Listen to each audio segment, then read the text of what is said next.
Hello students, welcome back to Kalpsi academy and I am your teacher Surya Shukla. और जैसा कि हम जानते हैं कि लास्ट क्लास में हम चैप्टर 2 को फिनिश कर चुके हैं। चैप्टर 2 मींस साइंस का chapter 2 which is of class 9th। And आज से हम नया चैप्टर स्टार्ट करने वाले हैं, that is atom and molecules, जो कि चैप्टर 3 है। ठीक है स्टूडेंट्स, तो हम इस चैप्टर को स्टार्ट करते हैं। सबसे पहले हम देखते हैं व्हाट इज़ मैटर। जैसा कि मैं आपको लास्ट क्लासेस में बता चुका हूँ, है ना, कि जो भी हम अपने सराउंडिंग देखते हैं, हम अपने एनवायरनमेंट में देखते हैं, each and every thing what we see in our surrounding, that is matter. कुछ ना कुछ वो मैटर है या किसी मैटर से वो बना है। ठीक है, सो we come across different things around us like chair, table, etc. And all these things that surround us have mass and weight. तो mass and weight ये दो मेन चीज़ें हैं ना, mass and weight, ये दोनों चीज़ें ना होती हैं। मास एंड वेट, कोई भी चीज़ होगी, जो कोई भी थिंग होगी ना हमारे आसपास, उसमें मास और वेट होगा, तो हम उसको मैटर बोल सकते हैं। They all constitute matter. Matter is anything that occupies space and has a mass, which I have already told you. Matter is made up of small particles called atom. तो जो matter होता है वो एक छोटे छोटे स्मॉल आइटम्स होते हैं, जैसे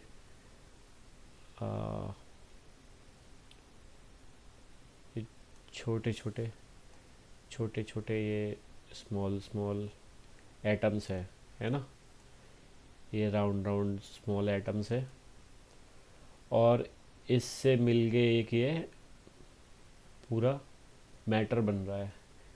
तो उसके साथ साथ इसमें क्या है, इसका एक पर्टिकुलर मास है और इसका वेट है ना। तो ये पूरा मिला के क्या हो जाएगा, एक मैटर हो जाएगा। मैटर है ये, है ना। तो जैसे टेबल है ना, ये रॉक है, ग्लास ऑफ वाटर है, सिलेंडर है, तो ये सारे मैटर है ना, ये सब मैटर है। ठीक है, so what we will be learning, what we will be learning in this chapter, that is law of conservation of mass, law of constant proportions. We will postulates of Dalton's atomic theory, define an atom, identify the symbols of elements, identify the atomic mass of elements, and define molecule, define an ion, define valency, rules for writing a chemical formula, molecular mass and mole concept. तो ये इतने सारे topics हैं जिनको हम इस class में, means chapter 3 में हम इसको कंप्लीट करेंगे, है ना। So let's start with the very basic. सबसे पहले क्या होता है कि हमारे जो इंडियन फ़िलासफ़र्स हैं, क्योंकि हमको पता है कि इंडिया में फ़िलासफ़ी बहुत पुराने टाइम से हम लोग फ़िलासफ़िकल गुरुज होते थे, है ना। तो ये कोई ना कोई थ्योरी पोस्टुलेट करते थे। We were very kind of very wise and filled with wisdom. काफ़ी सारे हमारे फिलोसफर्स ऐसे ही थे। इनमें से एक महर्षि कणाद थे। महर्षि कणाद भी एक ऐसे ही ऋषि थे, कणाद। तो इन्होंने, जैसे आप भी देख सकते हैं, कण मतलब इन्हीं से कण वर्ड जो एटम है वो यहीं से बना है। एटम कण से कणाद बना है। तो इन्होंने एक पोस्टुलेट की थी, एक theory, that he postulated that if we keep on dividing the matter, है ना, कॉल्ड एज पदार्थ, ठीक है, we will get smaller and smaller particles and soon we will achieve the smallest of particles called as परमाणु, which may not divide further. तो इन्होंने बताया था कि कोई भी, जैसे कोई भी चीज़ है, जैसे ये चीज़ है कोई, है ना, ये पूरी चीज़ है, तो हम इसको ब्रेक करते जाएंगे, ब्रेक जैसे हम ब्रेक करते जाएंगे, ब्रेक कर रहे हैं, इसको कर रहे हैं, तो ये ऐसे ऐसे डिवाइड हो रहा है, फिर ये फर्दर और डिवाइड हो जाएगा। जैसे ये वाला पार्टिकल है तो और ये डिवाइड हो जाएगा, इसको डिवाइड करेंगे तो ये और छोटे छोटे पार्टिकल्स में डिवाइड हो जाएगा। एक पॉइंट ऐसा आएगा जिसके बाद और ज़्यादा इसको हम डिवाइड नहीं कर पाएंगे। इस मैटर का एक कितना भी आप इसको ब्रेक कर लोगे तो एक एक स्टेज ऐसी आएगी जब इससे ज़्यादा इसको हम डिवाइड नहीं कर पाएंगे। तो वो स्मॉलेस्ट ऑफ पार्टिकल जो है ना, एक स्टेज आएगी जब सबसे छोटा पार्टिकल हमको मिलेगा, उसको हम परमाणु बोलेंगे, परमाणु बोला जाएगा उसको, है ना। तो मैटर मतलब हो गया पदार्थ, and that smallest particle is परमाणु। तो एक कणाद ने बहुत पहले ही हमको ये थ्योरी दी थी, है ना। ऐसे ही एक पाकुडा कात्यायमा थे, उन्होंने बोला था कि that these particles normally exist in a combined form which gives us various forms of matter, कि जितने भी ये पार्टिकल्स होते हैं ना, ये कंबाइंड फॉर्म में होते हैं, कंबाइंड फॉर्म में होते हैं, तो फिर हमको मैटर मिलता है। मतलब ये सारे कंबाइंड फॉर्म में मिल जाते हैं तो हमको एक मैटर मिल जाता है ना। मैटर के लिए क्या है, ये सब कंबाइंड होके हमको मिलते हैं। ऐसे ही वेस्टर्न फिलोसफर्स भी थे, ग्रीक फिलोसफर्स भी थे, है ना। ग्रीक फिलोसफर्स में जैसे टॉर्सियली, बर्नौली है, प्रीस्टले है, इन सब ने अपने अपने थ्योरीज पोस्टुलेट की। तो जैसे कि इसमें एक ये है, जैसे कि matter is made of tiny indivisible particles. इन्होंने बताया कि इनडिविजिबल मतलब उनको मैटर को डिवाइड, जो पार्टिकल होते हैं उनको डिवाइड नहीं किया जा सकता, ठीक है। तो ancient Greek philosophers like Democritus and Lysippus suggested that if we go on dividing matter, a stage will come when particles obtained cannot be divided further. Democritus called these invisible particle atom, means indivisible, ठीक है। तो जो हमारे कनाद ऋषि ने बोला था, कनाद जी ने बोला था, वही सेम ये ना डेमोक्रिटस एंड लेसिपस ने बताया कि उसने, कनाद ने इसको परमाणु बोला था, कनाड ने इसको परमाणु बोला था, है ना। और ये उसको क्या बोल रहे हैं, ये उसको कह रहे हैं एटम। ये से मतलब है डेमोक्रिटस एंड लेसिपस, ये बता रहे हैं कि इसको हम क्या बोलेंगे, एटम बोलेंगे, ठीक है। एटम मीन्स क्या होगा, इनडिविजिबल, जिसको और डिवाइड नहीं किया जा सकता, ठीक है। So we also know that a lot of chemical reaction take place in our day to day life, like making of tea, हम चाय बनाते हैं, changing milk into curd, दही बनाते हैं दूध से, making cheese from milk, milk से चीज़ बनाते हैं, और एंड लॉट्स मोर, काफ़ी सारी चीज़ें। All the chemical reaction taking place obey certain set of laws, obviously certain set of laws को ही फॉलो करने के बाद ही हमको प्रोसेस के थ्रू ये हमको मिलता है। Let us study this chemical reaction and the rules that they obey. देखते हैं हम कि कौन से रूल्स होते हैं ना जिससे केमिकल रिएक्शन होती है ना। So what is chemical reaction, सबसे पहले हम देखते हैं कि केमिकल रिएक्शन क्या होता है। केमिकल रिएक्शन क्या होता है देखते हैं, है ना।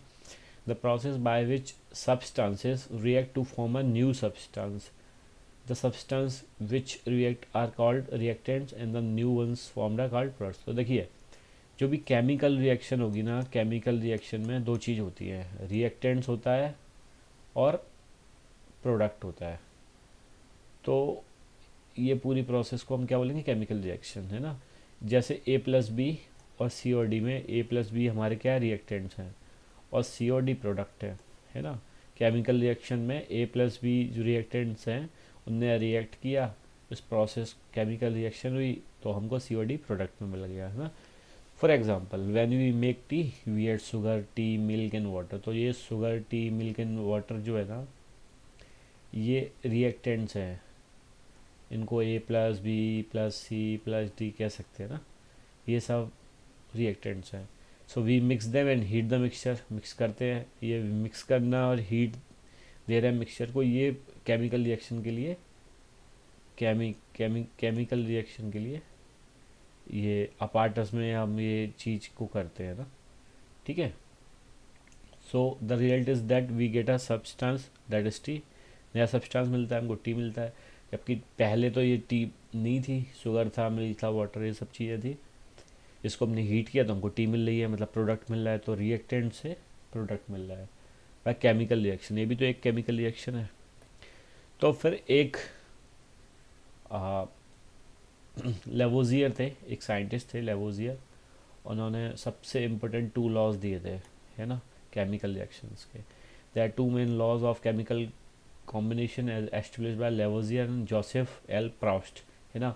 सबसे पहला इम्पोर्टेंट जो लॉ था केमिकल कॉम्बिनेशन का, वो था law of conservation of mass, है ना, conservation of mass. And second law was law of constant और डेफिनेट प्रोपोर्शन, है ना। हम इन दोनों लॉज को देख लेते हैं क्योंकि ये मोस्ट आईएमपी है ना, इसके बिना हम केमिकल रिएक्शन को नहीं समझ पाएंगे। तो सबसे पहले हम देखते हैं first law, that is law of conservation of mass, है ना।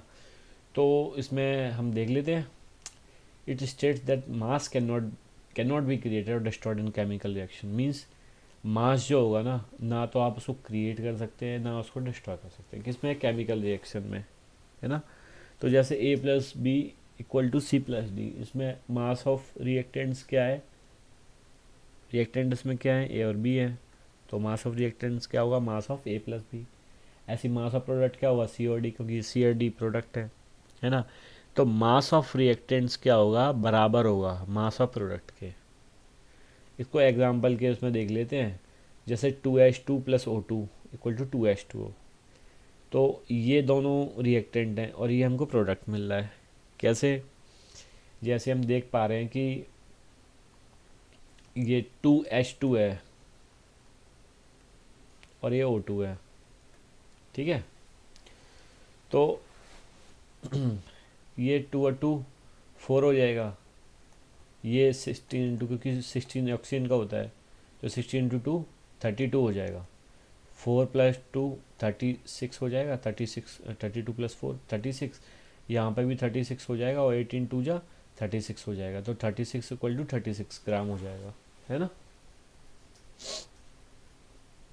जैसे हम यहाँ पे देखते हैं सेकंड लॉ को, which is law of constant और डेफिनेट प्रोपोर्शन। तो इसमें क्या होता है, इसमें हम देखते हैं कि जो वाटर होता है, तो वाटर मीन्स H2O, जिसमें कि ऑक्सीजन का 8 मॉलिक्यूल होता है और हाइड्रोजन का एक सिंगल होता है। टोटल 9 ग्राम ऑफ वाटर अगर हम लेंगे तो एक ग्राम हमको हाइड्रोजन मिलेगा और 8 ग्राम हमको ऑक्सीजन मिलेगी। इसको देख लेते हैं। It states that elements combine their definite proportion of mass to give compounds, okay, और in a chemical substance the elements are always present in definite proportion by mass. तो ये मास के डेफिनेट प्रोपोर्शन में ही होते हैं हमेशा। H2O में हमको, है ना, ये हाइड्रोजन 1 और O मतलब ऑक्सीजन 8 के फॉर्म में ही मिलेगा, है ना स्टूडेंट्स। तो हम डाल्टन की थ्योरी देख लेते हैं। डाल्टन भी एक साइंटिस्ट थे, इन्होंने क्या थ्योरी दी थी एटॉमिक की, वो हम देख लेते हैं। Dalton proposed atomic theory which acted as an expression of the above 2 laws.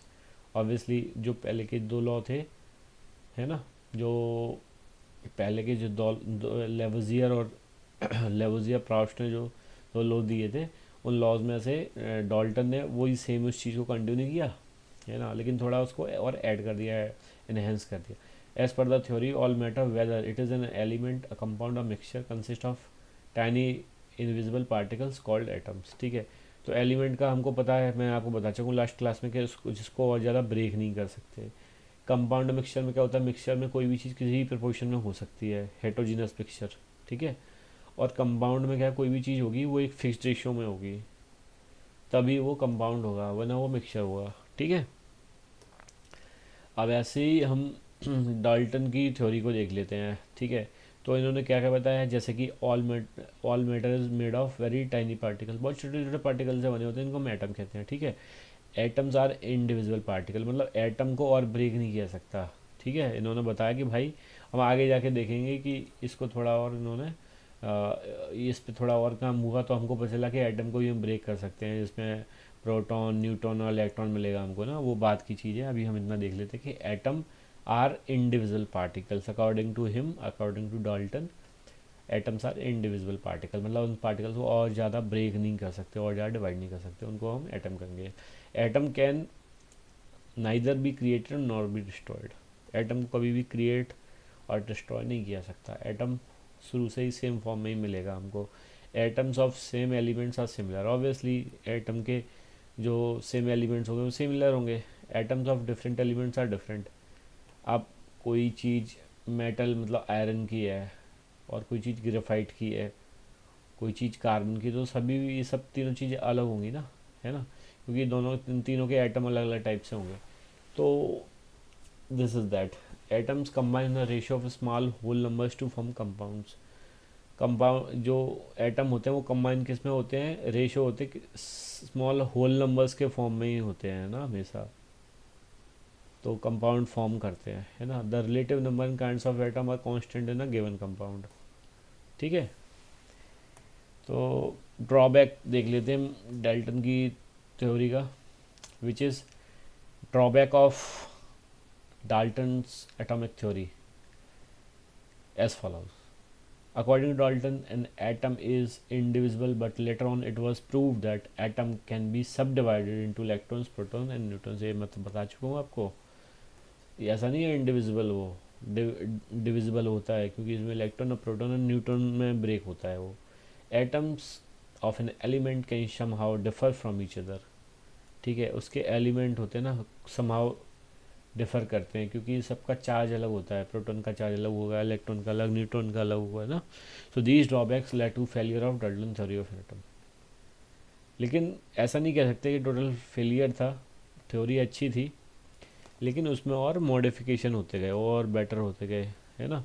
अगर हमने डाल्टन ने यही नहीं देखा होता कि मतलब उसमें एलिमेंट्स होते हैं ऐसे और डिविजिबल नहीं होते हैं, तो फिर अब हम और आगे प्रोग्रेस नहीं करते, इसलिए ज़रूरी था। तो हम देख लेते हैं व्हाट इज़ एन एटम। तो matter is made up of atoms, ये मैटर है, ये कई सारे एटम से मिलके बना है, सारे सारे सारे के सारे ये एटम्स है, से पूरा मैटर, ये जो पूरा है ये पूरा मैटर है ना। Atom are the smallest particles of element, ये देख ही पा रहे हैं हम। Atoms are very small, they are smaller than anything that we can imagine और कंपेयर। तो इतना छोटा हो सकता है कि हम उसको इमेजिन भी नहीं कर सकते, तो हम उसको कंपेयर भी नहीं कर सकते किसी के साइज, है ना। तो the size of atom is measured by the atomic radius. Atomic radius से उसके साइज को हम मेज़र करते हैं। Atomic radius is measured in nanometres. 1 nanometre equal to 10⁻⁻⁹ okay. Atomic radius of hydrogen is 10⁻⁻10 and it is the smallest of all. Hydrogen सबसे small होता है, ठीक है। जैसे यहाँ पे हम देख सकते हैं कि रेडियस देख रहे हैं यहाँ पे 10⁻⁻10 है एटम ऑफ हाइड्रोजन। वाटर का मॉलिक्यूल 10⁻⁻9 है, मॉलिक्यूल ऑफ हीमोग्लोबिन 10⁻⁻8 है, ग्रेन ऑफ सैंड है, रेत का जो ग्रेन है वो 10⁻⁻4 है, जो आंट होती है वो 10⁻⁻2 होती है। So atomic radius is measured in nanometres, where 1 nanometre equal to 1/10⁹ and 1 m equal to 10⁹ nm nanometres, ठीक है। तो सिंबल्स ऑफ एटम और एलिमेंट्स, ये डाल्टन ने प्रपोज किए थे सिंबल्स ऐसे, जैसे हाइड्रोजन का ऐसे होगा, कार्बन ऑक्सीजन नाइट्रोजन का ऐसे होगा, सल्फर का ऐसे होगा, phosphorus copper silver gold iron chlorine tin zinc lead, ये सब का डाल्टन ने सिंबल दिया था। अब ये सिंबल यूज नहीं होते, बस ये सिर्फ इंफॉर्मेशन के लिए कि ऐसे ऐसे पहले सिंबल्स डाल्टन ने दिए थे, ठीक है स्टूडेंट्स। अब हम IUPAC को देख लेते हैं। IUPAC and atomic symbol. IUPAC क्या है? तो IUPAC एक इंटरनेशनल यूनियन है ना, जो लुक आफ्टर करती है केमिस्ट्री में जितनी भी रिसर्च वगैरह होती है ना, इनके ही थ्रू ही ये सब रिसर्च वगैरह होती है। एक स्टैंडर्ड यूनियन है, स्टैंडर्ड एक बोल सकते हैं, एक ऑर्गेनाइजेशन है, इसका पूरा नाम है International Union of Pure and Applied Chemistry. ठीक है, तो symbol of an element is either the first letter of the name of the element और the first two letters of the same name of element, pardon, name of the element. तो क्या होता है, अब क्या करने लगे हैं, डाल्टन ने तो अलग दिया था, लेकिन अब क्या करने लगे हैं, जो फर्स्ट लेटर होता है ना, उसको कैपिटल में, जो सेकंड लेटर होता है उसको स्मॉल में हम लिख लेते हैं। तो first two letters of element हम ले लेते हैं सिंबल के लिए। In case there are two letters then the first letters in the capital है, capital case and second letters in small case, ऐसा करते हैं ना, ये मैं आपको बता चुका हूँ। जैसे कि कार्बन तो सी है, बोरोन है तो बी है, ऑक्सीजन तो ओ है, एल्यूमिनियम में हमने देखा कैपिटल ए स्मॉल एल है, क्लोरीन में सी एल, आर्गन में A R, sulphur S, nitrogen S, hydrogen H, beryllium में बी है, लिथियम में एल आई है। तो letter I used to represent elements in general. The first letter of the symbol is always in uppercase. So obviously, I have told you that first letter should be in uppercase. The second letter is no way connected to the first letter. So it is also kind of a rule that second letter is no way connected to the first letter. जरूरी नहीं है कि इससे connected ही हो. The second letter is always in the lower case. It is mandatory ना कि second letter को भी हमको हमेशा ही lower case में रखना है। आप देख लेते हैं और सिंबल्स को, जैसे एंटीमनी है तो उसका जो लैटिन नेम है वो स्टीवियम है, क्योंकि कई सारे लेटर्स हैं उनको काफ़ी पहले सर्च किया गया, उनको उनका ढूंढा गया, उनकी डिस्कवरी हुई है ना, तो वो लेटर्स के नेम को लैटिन नेम से ड्रिवन किया गया है ना। So there are some things that it date backs to very ancient time, and there was a system, in Greek and Latin that they used to name by their own language. तो antimony है तो antimony का symbol S भी है क्योंकि इसको स्टीवियम कहते हैं। कॉपर का C O because it is called cuprum. Gold को यू कहते हैं क्योंकि ये ओरम था। आयरन को फेरम कहते हैं तो एफ ही हो गया। लेड को प्लम्बम कहते हैं तो पी भी हो गया। मरकरी को एजी। हाइड्रोजीरियम कहते हैं। पोटेशियम को कैलियम क्या हो गया। अर्जेंटम को सिल्वर मतलब एजी अर्जेंटम हो गया। Sodium Na, natrium, tin Sn, stannum, and wolfram tungsten को कहते हैं तो W से टंगस्टन को शो करते हैं। तो ये आप इम्पोर्टेंट है, इसको आप याद कर लेना, ठीक है। And we will be meeting in next class, और मैं स्टार्ट करूँगा एटॉमिक मास से। I will tell you what is atomic mass, ठीक है। तो आप इस जो भी आज मैंने आपको चैप्टर में आज को कराया है मैंने आपको, उसको आप कंप्लीट कीजिए।